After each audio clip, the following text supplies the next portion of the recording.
आज का हमारा विषय है आत्मविश्वास। जी हाँ, आत्मविश्वास। हम जब भी जीवन का गहराई से विचार करते हैं, जब भी समस्याओं का और संकटों का मूल कारण ढूंढने का प्रयास करते हैं, तब बार बार एक निष्कर्ष, एक नतीजा सामने आता है। हमारी अधिकतर समस्याओं का कारण है आत्मविश्वास का ना होना। ईर्ष्या भी वहीं से जन्म लेती है, क्रोध भी, आलस भी और लालसा भी। आत्मविश्वास ही जीवन में सुख और सफलता प्राप्त करने की चाबी है। किंतु क्या हम आत्मविश्वास का अर्थ समझते हैं?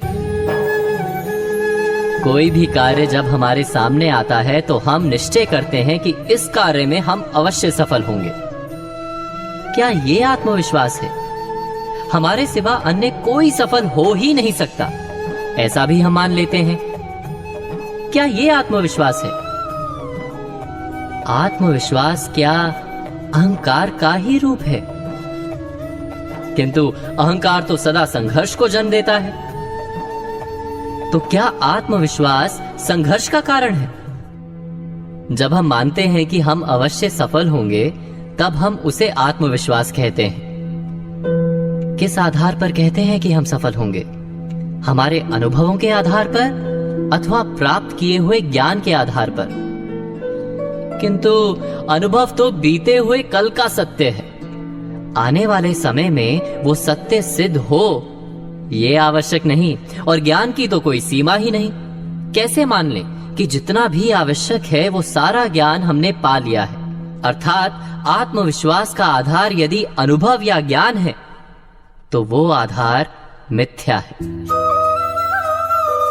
आत्मविश्वास का आधार ये भी नहीं हो सकता कि दूसरों के पास शक्ति कम है। हम सबसे अधिक शक्तिमान हैं, ये अहंकार है, आत्मविश्वास नहीं।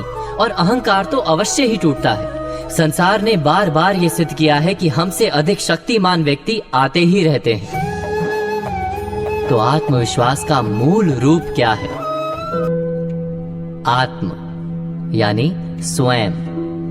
जब हम स्वयं पर विश्वास करते हैं तो उसे आत्मविश्वास कहते हैं। किंतु प्रश्न यह है कि क्या हम स्वयं को जानते हैं? विचार कीजिए, कितनी बार हमने ऐसा कुछ कहा है जो हमें नहीं कहना चाहिए था। कितनी बार हमने बिना परिणाम का विचार किए क्रोध किया है। कितनी बार ऐसा हुआ है कि जिसे कल मित्र मानते थे, वो आज शत्रु दिखाई देता है। यदि हम वास्तव में स्वयं को जानते हैं तो हमारे निर्णय बदल क्यों जाते हैं? तो क्या है आत्मविश्वास?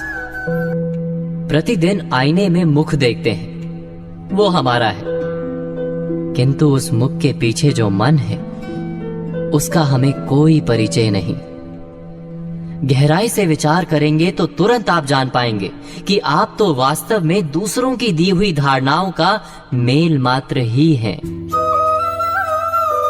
हम सदा वैसे ही जीते हैं और वैसा ही सोचते हैं जैसा समाज ने हमें सिखाया है। हमें वास्तव में स्वयं के विचारों का परिचय ही नहीं। आत्म अर्थात स्वयं को हम जानते ही नहीं। यही कारण है कि हमारे पास अहंकार तो है, पर आत्मविश्वास नहीं। वास्तव में आत्मविश्वास और कुछ भी नहीं, स्वयं का अपने मन और अपनी बुद्धि से परिचय करने का नाम है। विचार अवश्य कीजिएगा।